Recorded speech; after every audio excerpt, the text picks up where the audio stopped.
How's it going? I'm Gary, and I'm here to help you with your reamps. So what you're gonna need to do is you're gonna have to capture a DI, which is a direct input from a guitar. And how this works is you plug your guitar into your interface and you record it with whatever digital audio workstation or DAW you like to use. Some quick tips I'm gonna give you are: change your strings before you're going to do this. I mean, you're paying somebody to reamp the guitar. The least you can do is put new strings on your guitar. Make sure it's in tune when you start doing takes. Check it every couple takes to see if it's still in tune, or every take.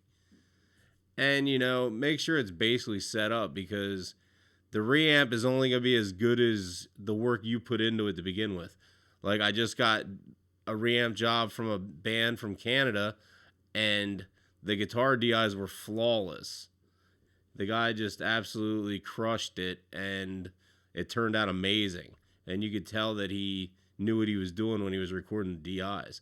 So what I'm here to help you with today is to show you the proper way to record a DI. The other important thing is using an actual DI box if you have like a lower level interface.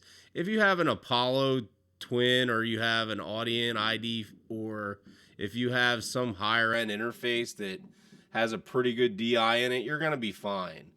Some of the higher end Scarlett ones are okay, but you really should buy a DI box. That should be on your list of things to do. They're not super expensive. You can find them used. You don't need to buy a brand new one. You can find them pretty much anywhere, marketplaces.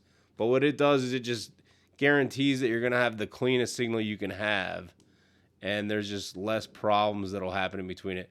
Sometimes with some of the cheaper interfaces, they jam a lot into these boxes, and then what happens is some things will suffer because you're jamming so much electronics into such a small package and trying to price it correctly. The DIs usually are one of those things that aren't the greatest.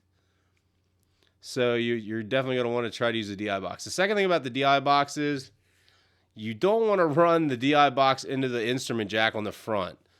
That's basically redundant. You're just running a DI into a DI. What you want to do is you want to run your guitar cable.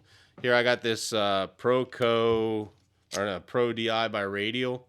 You just want to plug your guitar directly into that, and then you plug the mic cable into the back of this, and then run it directly into the mic input on your interface, and you control the volume just like you would a microphone.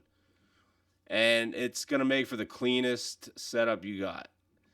The other thing you want to do is make sure that you're using shorter cables. Like if you have a 30-foot mic cable, it's going to mess with your tone a little bit. So maybe use the shortest mic cable you have.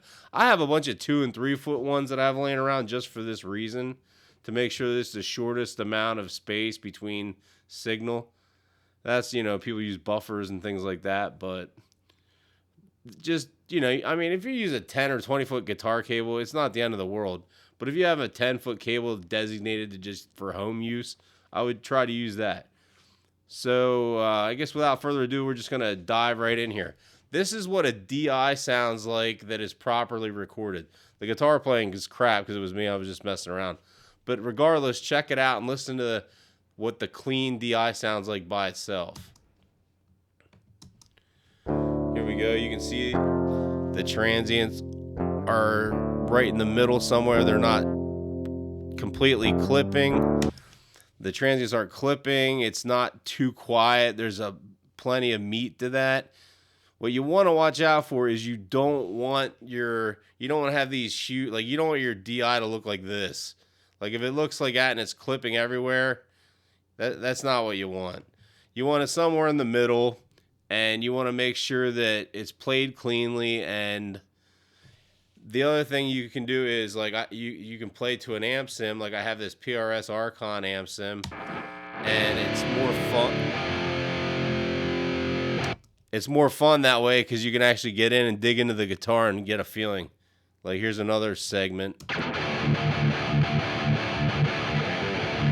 Off, on, off. Just to give you an idea of what like a real DI should sound like. There's a lot of gray area. about gain staging for these. Some people like to go into the yellow and the orange. I like to keep it barely kissing. I like to keep it green for the most part, but it can kiss, a little bit of orange or yellow. I like to keep it yellow's fine. If you're going into the orange or red, depending on what your doll does, you definitely don't want to ever go into the red. If you're clipping, stop right away, turn it down a couple, like if you're at 20 or 30 or whatever your interface does, 1 through 10. If you're at 8 and it's clipping, turn it to 7. And, basically just whenever you see a clip, if it happens, a couple times, you should probably stop. If it happens once, sometimes you can get away with it, but if you get a little ham-fisted. But just do the best you can to capture the best DI you can. And like I said, don't forget to tune your guitar, because a great take when your guitar's out of tune is still a bad take. Well, that's about it here for today. I just wanted to make sure that you guys properly knew how to capture a DI. If you have any questions, feel free to email me, and happy reamping. Send me your files and let's get some guitar tones, babe. All right, later.